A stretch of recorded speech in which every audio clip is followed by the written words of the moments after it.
Hello guys! Pasko na naman. So, Christmas party muna sa school. This coming December 19. Ako naman excited kasi kahit paano, nagpe-prepare ako ng something na token for my pupils. Though, hindi ko alam kung magugustuhan nila. Pero I know, magugustuhan nila. Definitely. Anyway, nag-effort ako. Tingnan naman ninyo, super effort ako sa kanilang lalagyan. Ito para sa mga boys. Yan. Isa lang, hindi ko muna sasabihin kung anong laman para surprise. Ayan, super effort ako sa kanilang supot, brown supot. Tapos 20 sila na lalaki, kaya para-parehong kulay, para-parehong ang design, iisa lang. Kaya lang yung aking sticker, medyo luma yung aking nakuha kong sticker.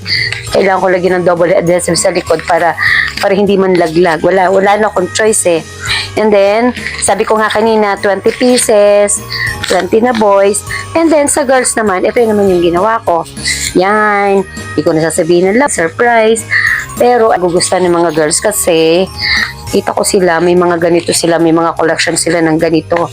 And then, tuwan-tuwa silang, basta, nagumagamit sila ng mga ganito. Ang girls ko ay 17 na bata. So, bali 37 yung pupils ko. So, lahat ay makakatanggap ng simple token from Teacher Annie. Yun nga, simple lang kasi, alam nyo naman, mahirap ang buhay ngayon.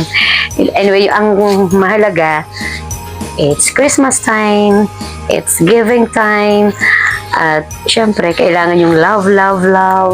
Lagi naman ganun eh. Pero excited ako for this coming Christmas party.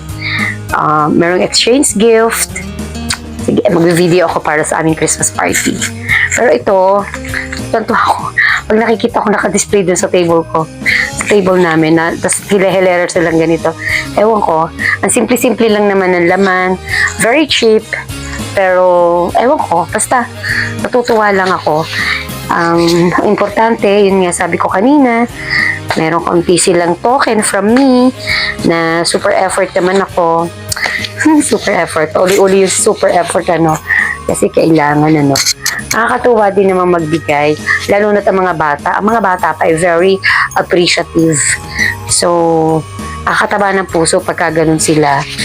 Nakakatuwa. Yung small thing na ibinigay mo sa kanila ay very malaki na sa kanila. Malaking bagay para sa kanila. So, yan. Kaya, ako'y tuwa din. Siyempre, at magki-Christmas break na. Sila ay magki-Christmas break na. So, yan guys. Bye for now. Thank you for watching.